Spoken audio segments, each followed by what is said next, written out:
नमस्कार। कभी सोचा है कि वो कौन सी अनदेखी ताकत है जो हमारे फोन को चार्ज करती है या फिर बड़ी बड़ी ट्रेनों को पटरियों पर दौड़ा देती है? आज हम बिजली और चुंबकत्व के उसी जादुई रिश्ते की कहानी में गोता लगाने वाले हैं। एक ऐसा रिश्ता जिसने सच में हमारी दुनिया की शक्ल ही बदल दी। जरा इस तस्वीर को देखिए।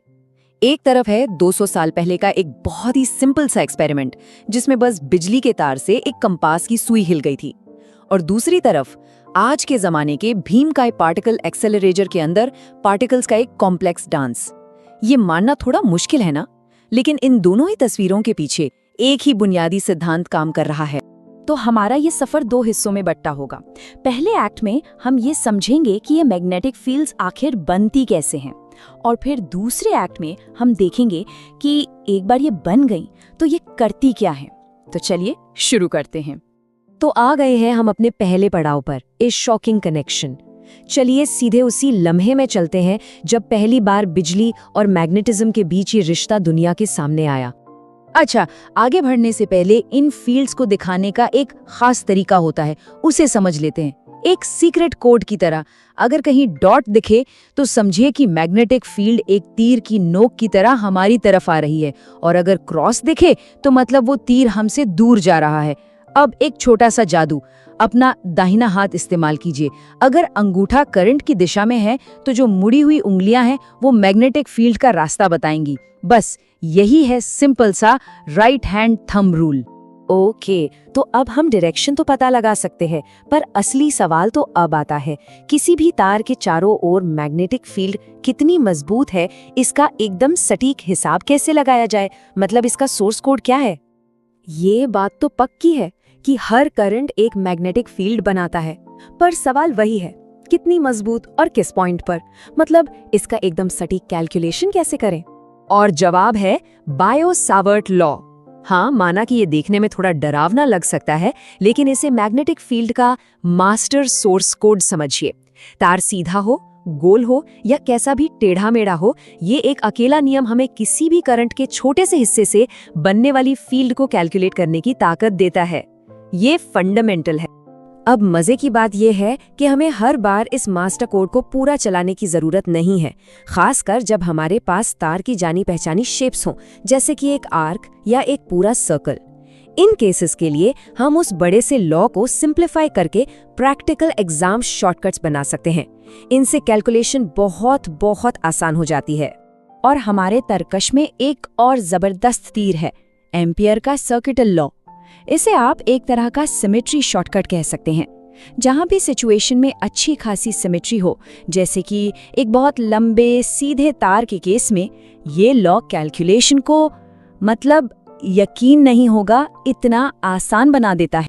और देखिए, जब हम तारों को एक खास तरीके से अरेंज करते हैं, जैसे कि एक स्प्रिंग की तरह जिसे सोलेनॉइड कहते हैं, या एक डोनट की शेप में जिसे टॉरॉइड कहते हैं, तो हम कुछ कमाल का बना सकते हैं। हम एकदम यूनिफॉर्म, एकदम कंट्रोल्ड मैग्नेटिक फील्ड बना सकते हैं। और ये कोई छोटी मोटी बात नहीं है। जो एमआरआई मशीनें होती हैं वो इसी बेसिक सिद्धांत पर काम करती हैं। तो यहाँ हमारा पहला एक्ट खत्म होता है। हमने ये जान लिया कि मैग्नेटिक फील्ड बनाते कैसे हैं। तो अब कहानी के दूसरे एक्ट पर चलते हैं। अब हम देखेंगे कि जब इस बनी बनाई फील्ड के अंदर एक मूविंग चार्ज को डाल दिया जाए तो फिर क्या होता है। ये है पार्टिकल्स का डांस। तो मिलिए लोरेंट्ज फोर्स से। ये वो नियम है जो इस पूरी इंटरैक्शन को गवर्न करता है। इसके 2 गोल्डन रूल्स हैं हमेशा याद रखने वाले। पहला, ये फोर्स हमेशा पार्टिकल की वेलोसिटी और मैग्नेटिक फील्ड दोनों के परपेंडिकुलर यानी 90 डिग्री पर लगता है। और दूसरा, जो बहुत जरूरी है, ये फोर्स कभी काम नहीं करता। मतलब ये पार्टिकल की स्पीड को बढ़ाता या घटाता नहीं, सिर्फ उसका रास्ता मोड़ता है। ये एक परफेक्ट स्टीयरिंग व्हील है, एक्सीलरेटर नहीं। तो इस स्टीयरिंग की वजह से होता क्या है? होता है पार्टिकल्स का एक खूबसूरत डांस। अगर कोई चार्ज पार्टिकल फील्ड में ठीक 90 डिग्री पर घुसता है तो वो एक परफेक्ट सर्कल में घूमने लगता है, गोल गोल गोल। लेकिन अगर वो किसी और एंगल पर एंट्री लेता है तो वो एक स्प्रिंग की तरह घूमता हुआ आगे बढ़ता है। इस रास्ते को हेलिकल पाथ कहते हैं। और अब एक ऐसी बात जो सुनने में थोड़ी अजीब लगेगी, पर है 100% सच। सोचिए, एक तेज पार्टिकल है जो बड़ा सर्कल बना रहा है, और एक धीमा पार्टिकल है जो छोटा सर्कल बना रहा है। तो एक चक्कर पूरा करने में किसे कम टाइम लगेगा? तेज वाले को, है ना? नहीं, यही तो कमाल है। दोनों को एक चक्कर पूरा करने में एकदम बराबर टाइम लगता है। ये बात भले ही अटपटी लगे, पर इसी एक आइडिया ने पार्टिकल एक्सेलरेटर जैसी कमाल की मशीनों को जन्म दिया। और ये है वो मशीन, साइक्लोट्रॉन। ये उस फ्रीक्वेंसी वाले प्रिंसिपल को एक पार्टिकल गन की तरह इस्तेमाल करती है। इसमें देखिए, दो चीजें एक साथ काम करती हैं। मैग्नेटिक फील्ड का काम है पार्टिकल को गोल गोल घुमाना, और इलेक्ट्रिक फील्ड का काम है उसे हर चक्कर में एक किक मारकर तेज करना। किक और तेज, किक और तेज, और इसी तरह हमें मिलती हैं हाई एनर्जी पार्टिकल बीम्स। तो अभी तक हम एक एक पार्टिकल की कहानी देख रहे थे। अब जरा स्केल को बड़ा करते हैं। एक अकेले चार्ज की जगह अब हम पूरे तार की बात करेंगे, जिसमें लाखों करोड़ों चार्ज एक साथ बह रहे हैं, यानी कि करंट। तो ऐसे तार पर कितना फोर्स लगता है? डायरेक्शन पता करने के लिए अब हमें अपना बायां हाथ चाहिए। ये है फ्लेमिंग का लेफ्ट हैंड रूल। अगर हम तर्जनी उंगली को फील्ड की दिशा में रखें, बीच वाली उंगली को करंट की दिशा में, तो अंगूठा हमें अपने आप तार पर लगने वाले फोर्स यानी धक्के की दिशा बता देगा। और यहाँ पर फिजिक्स एक बार फिर हमें हैरान करती है। हम सबने स्कूल में पढ़ा है कि एक जैसे चार्ज, जैसे पॉजिटिव पॉजिटिव, एक दूसरे को रिपेल करते हैं, दूर भगाते हैं।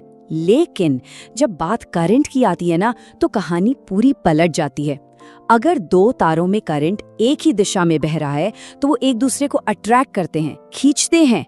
और अगर करंट उल्टी दिशा में है, तो वो रिपेल करते हैं, मतलब चार्जेस से एकदम उल्टा।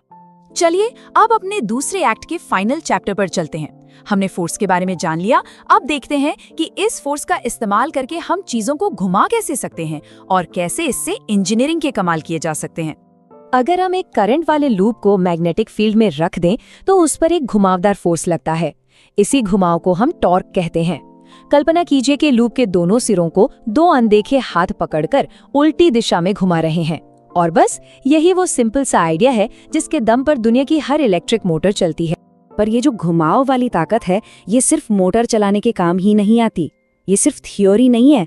हम इसका इस्तेमाल कुछ ऐसा करने के लिए कर सकते हैं जो दिखता नहीं, उसे नापने के लिए। और ये काम करता है गैल्वेनोमीटर, एक बहुत ही क्लेवर डिवाइस। ये क्या करता है?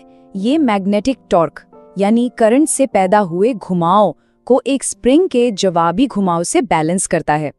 तो जितना ज्यादा करंट, उतना ज्यादा मैग्नेटिक घुमाव, और स्प्रिंग के खिलाफ सुई उतनी ही आगे जाएगी। इस तरह ये एक अनदेखे करंट को एक दिखने वाले नंबर में बदल देता है। और यही डिवाइस आज के एमीटर और वोल्टमीटर की आत्मा है। चलिए, तो अब ग्रैंड फिनाले का वक्त है। अब तक हमने जो कुछ भी सीखा है उसे एक सिंगल फ्रेम में समेटते हैं। ये है हमारी यूनिफाइड फॉर्मूला शीट। ये एक शीट हमारी पूरी कहानी को बयां करती है। ध्यान से देखिए, इसके दो हिस्से हैं। लेफ्ट साइड वाला कॉलम है सोर्स के बारे में, ये हमारे पहले एक्ट का सार है, यानी मैग्नेटिक फील्ड बनती कैसे है। और राइट साइड वाला कॉलम है इंटरैक्शंस के बारे में, ये हमारे दूसरे एक्ट का सार है कि एक बार फील्ड बन गई तो वो मूविंग चार्जेस के साथ करती क्या है, सोर्स और एक्शन। और आखिर में बस एक सवाल, हर चीज, ये दुनिया, हम सब एटम से बने हैं, और एटम्स के अंदर मूविंग चार्जेस यानी इलेक्ट्रॉन्स भरे पड़े हैं। तो जरा सोचिए, ठीक इस पल, अभी हम सब अपने अंदर कौन से अनदेखे मैग्नेटिक फील्ड्स बना रहे हैं? इस पर सोचिएगा जरूर।